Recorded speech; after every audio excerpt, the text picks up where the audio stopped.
Hi students, నేను మీ హిందీ సార్ని సింగ్ సార్ని. నేను 10వ తరగతి పబ్లిక్ ఎగ్జామ్ రాయబోతున్న విద్యార్థులందరి కోసం మనకి 28వ ప్రశ్న, పబ్లిక్ ఎగ్జామ్లో 28వ ప్రశ్న ప్రోజ్ నుంచి, అంటే గద్య భాగం నుంచి 8 మార్కులకి మనకి 2 ప్రశ్నలు ఇవ్వడం జరుగుతుంది. ఆ 2 ప్రశ్నల్లో ఒకటి మనం రాయాలి. మరి ఆ సారాంశాన్ని ఎలా రాయాలి, ఎలా రాస్తే 8కి 8 మార్కులు మనం పొందగలం అనేది నేను గతంలో చేసిన వీడియోలో మీకు ఆల్రెడీ చెప్పడం జరిగింది. మరి ఏమేమి ఇంపార్టెంట్ సారాంశాలు అంటే నేను చెప్పేది ఒకటేనన్నా, బడే భాయి సాహబ్ పత్జర్ మే టూటీ పత్తియా. ఈరోజు నేను ఇక్కడ మీకు బడే భాయి సాహబ్ పత్జర్ మే టూటీ పత్తియా నుంచి జేన్కి దేను, ఈ రెండింటిని సార్ మేము ఆ సారాంశాలని ఇప్పటి వరకు వినలేదు, మాకు అర్థం కాలేదు, మేము చదివేటివి చాలా పెద్దవిగా ఉన్నాయి, అంతంత పెద్దవి చదవలేకపోతున్నాము, మరి అర్థమయ్యే పద్ధతిలో చిన్నవిగా 8కి 8 మార్కులు పడేటట్టుగా ఏమైనా సారాంశాలు ఉంటే మా కోసం పెట్టండి, ఎక్స్ప్లెయిన్ చేయండి అని కోరుకుంటున్నట్లయితే అది మీకోసం ఈరోజు ఆ 2 సారాంశాలని పెట్టి ఎక్స్ప్లెయిన్ చేయడం జరుగుతుంది. ఇంపార్టెంట్ అయితే బడే భాయి సాహబ్ పత్జర్ మే టూటీ పత్తియా. చూడండి, బడే భాయి సాహబ్. लेखक परिचय. लेखक मुंशी प्रेमचंद जी हैं. राइटर मुंशी प्रेमचंद गारू. इनका जीवन काल सन 1880 1936 है. 1880 1936 సంవత్సరం వరకు ఆయన జీవించి ఉన్నారు. గోదాన్, గబన్, సేవా సదన్, కఫన్ ఆది రచనాయే హై. ఇవి ఆయన గారు రాసిన ముఖ్యమైన రచనలు. ఉపన్యాస సమ్రాట్, కథా సమ్రాట్ ఆది పురస్కార హై. ఇవి ఆయన గారి బిరుదులు. సారాంశ్ 19 పాయింట్లుగా ఇచ్చాను నాన్న. చూడండి, బడే భాయి छोटे भाई से 5 साल बड़े और 3 दर्जे आगे हैं. పెద్దన్నయ్య చిన్న తమ్ముడి కన్నా 5 సంవత్సరాలు పెద్ద మరియు 3 క్లాసులు ముందున్నాడు. బడే భాయి సదా పడాయి మే, ఛోటా భాయి ఖేలో మే డూబే రాతే హై. పెద్దన్నయ్య ఎల్లప్పుడూ చదువులోనూ, చిన్న తమ్ముడు ఎప్పుడు కూడా ఆటల్లో మునిగి ఉంటారు. దోనో భాయి హాస్టల్ మే రాతే హై. ఇద్దరు బ్రదర్స్ హాస్టల్లో ఉంటారు. బడే భాయి ఛోటే భాయి కో పढ़ने के विषय में डांटते रहते हैं. పెద్దన్నయ్య చిన్న తమ్ముడిని చదువు విషయంలో ఎప్పుడు కూడా తిడుతూ ఉంటాడు. ఛోటా భాయి టైం టేబుల్ బనాకర్ దిన్ రాత్ పన్నా చాతా తా. చిన్న తమ్ముడు టైం టేబుల్ చేసుకొని పగలు రాత్రి చదవాలనుకుంటున్నాడు. ఖేలో మే అధిక్ రుచికే కారణ్ పాలన నహీ కర్ పాయా థా. ఆటలలో రుచి ఎక్కువగా ఉన్న కారణంగా దానిని పాటించలేకపోయాడు. ఏక్ దిన్ గుల్లీ డండా ఖేల్కర్ భోజన్ కే సమయ్ ఆయా థా. ఒకరోజు బిళ్ళా కర్ర ఆట ఆడి భోజన సమయానికి ఇంటికి తిరిగి వచ్చాడు హాస్టల్కి. బడే భాయి క్రోధ్ మే ఆకర్ ఛోటే భాయికో ఘమండీ కహాతా. పెద్దన్నయ్య కోపం ఎక్కువై చిన్న తమ్ముడిని అహంకారపరుడా అని అరిచాడు. ఘమండ్ సే హోనే వాలే నష్ట ఉదాహరణ దేకర్ సమజాయాత. అహంకారం వల్ల అయ్యే నష్టాల్ని ఉదాహరణలు ఇచ్చి అర్థమయ్యేటట్టు చెప్పాడు.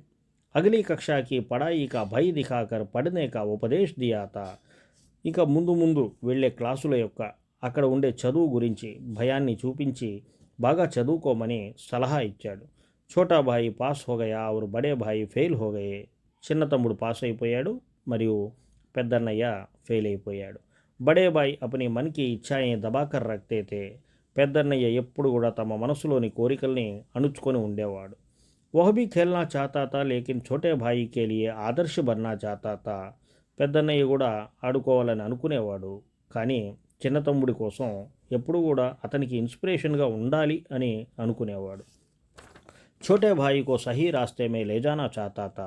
చిన్న తమ్ముడిని ఒక సరైన మార్గంలో నడిపించాలి అని అనుకుంటుండేవాడు. అపనే తర్కం సే ఛోటే భాయికో సమజాతే రహతే హై.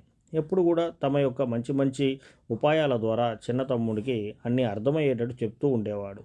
अंत में छोटा भाई बड़े भाई के प्रेम को जानकर आदर करना शुरू किया. చివరికి చిన్న తమ్ముడు పెద్దన్నయ్య యొక్క ప్రేమని గుర్తించి గౌరవించడం మొదలుపెట్టాడు. छोटे भाई को समझ में आ गया कि उसके अव्वल आने के पीछे बड़े भाई की ही प्रेरणा रही है. చిన్న తమ్ముడికి అర్థమైపోయింది ఏంటంటే, చిన్న తమ్ముడు ఎప్పుడు కూడా క్లాసులో ఫస్ట్ వస్తున్నాడు అంటే దానికి కారణం పెద్దన్నయ్య యొక్క ఎంకరేజ్మెంటే. अंत में दोनों भाई कटी पतंग को पकड़कर హాస్టల్ के ओर दौड़ते हैं. చివరిగా ఇద్దరు తమ్ముళ్ళు ఆ దారం దిగిన గాలిపటాన్ని పట్టుకొని హాస్టల్ వైపుగా పరిగెత్తుతారు. ఉనికి పీచే లడుకోం కా ఏక్ గోలా దౌడ్ చలా ఆతాతా. ఆ ఇద్దరు బ్రదర్స్ వెనక ఒక పిల్లల సమూహం పరిగెత్తుతూ ఉంటుంది. శిక్ష, సీక్. ఈ పాఠం నుంచి మనం ఏమి నేర్చుకున్నాం అనేది. బడోं का ఆదర్ కర్నా ఉన్కా కహనా మాన్నా చాహియే. పెద్దల్ని గౌరవించాలి, వాళ్ళు చెప్పిన మాట వినాలి. ఘమండీపన్ సే మహాన్ వ్యక్తి కా భీ పతన్ హోతా హై. అహంకారం గనక మనకుంటే వాడు ఎంత గొప్పవాడైనా సరే అతని పతనం తప్పనిసరిగా ఉంటుంది అనేది ఈ పాఠం నుంచి మనం తెలుసుకోవాల్సిన విషయం. నెక్స్ట్ నాన్న పతజరమే టూటీ పత్తియా అనేది ఆ లెసన్లో జైన్ కి దేన్ అనేది ఇంపార్టెంట్. लेखक परिचय. लेखक रविंद्र केलेकर जी हैं. राइटर रविंद्र केलेकर गारू. इनका जन्म सन 1925 कोंकण क्षेत्र में हुआ. 1925 సంవత్సరం కొంకణ్ అనే క్షేత్రంలో ఈయన గారు అంటే ఆ ప్రాంతంలో పుట్టారు. इनकी प्रसिद्ध रचनाएं समिध सांगली पतझर में टूटी पत्तियां आदि हैं. ఇవి ఆయన రాసిన రచనలు. इन्हें ज्ञानपीठ साहित्य अकादमी पद्मभूषण पुरस्कारों से सम्मानित किया गया. ఈ రచన ఈ అవార్డులతో ఆయన గారిని సన్మానించడం జరిగింది. ఇంకా నిధన్ సన్ 2010 మే హువా. 2010 సంవత్సరంలో ఆయన గారు మరణించడం జరిగింది. మరి సారాంశం విషయానికి వస్తే జపాన్ మే లోగ్ జ్యాదాతర్ మనోరుగ్న హై.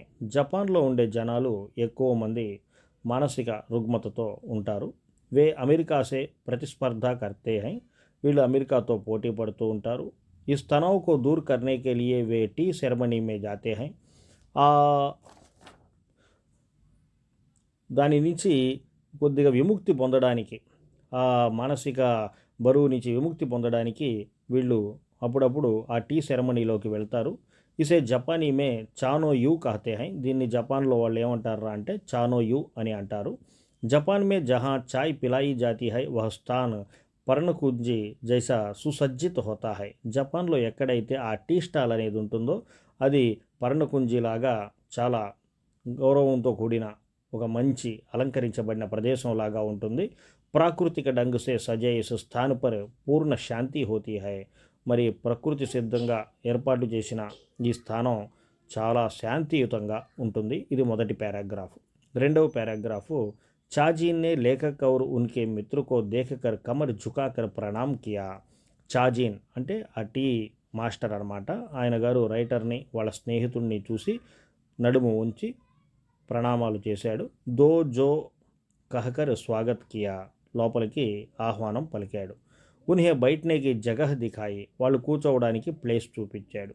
అంగీటి సులగాయి. పొయ్యి వెలిగించాడు. ఉస్పర్ చాయ్ దాని రఖి. దానిపైన టీ పాత్ర పెట్టాడు. బగల్ కే కమరే మే జాకర్ కుచ్ బర్తన్ లే ఆయా. పక్కనే ఉండే రూమ్లోకి వెళ్ళి కొన్ని పాత్రలు తీసుకొని వచ్చాడు. తౌలి వేసే బర్తన్ సాఫ్ కియే. టవల్ తీసుకొని వాటన్నిటినీ శుభ్రపరిచాడు. ఇస్ తరహ సభీ క్రియాయే బడి మహత్వపూర్ణ డంగ్ సేకి. ఈ విధంగా అన్ని పనులు కూడా చాలా గొప్ప పద్ధతిలో పూర్తి చేశాడు. మూడో పారాగ్రాఫ్.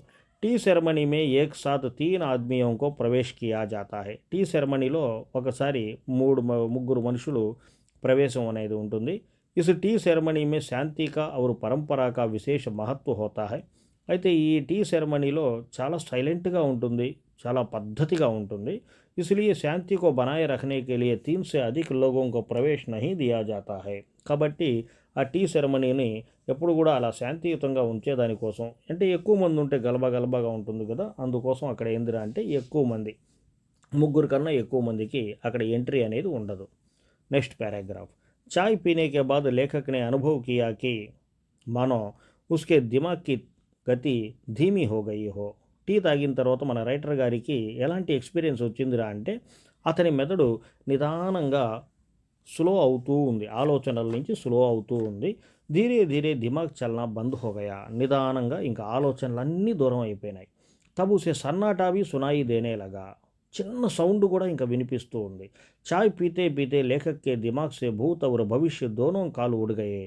ఇంకా అంతే, జరిగిపోయిన గతాన్ని గురించి ఆలోచించట్లేదు, నెక్స్ట్ మినిట్ ఏం చేయాలి అన్న ఫ్యూచర్ గురించి ఆలోచించట్లేదు.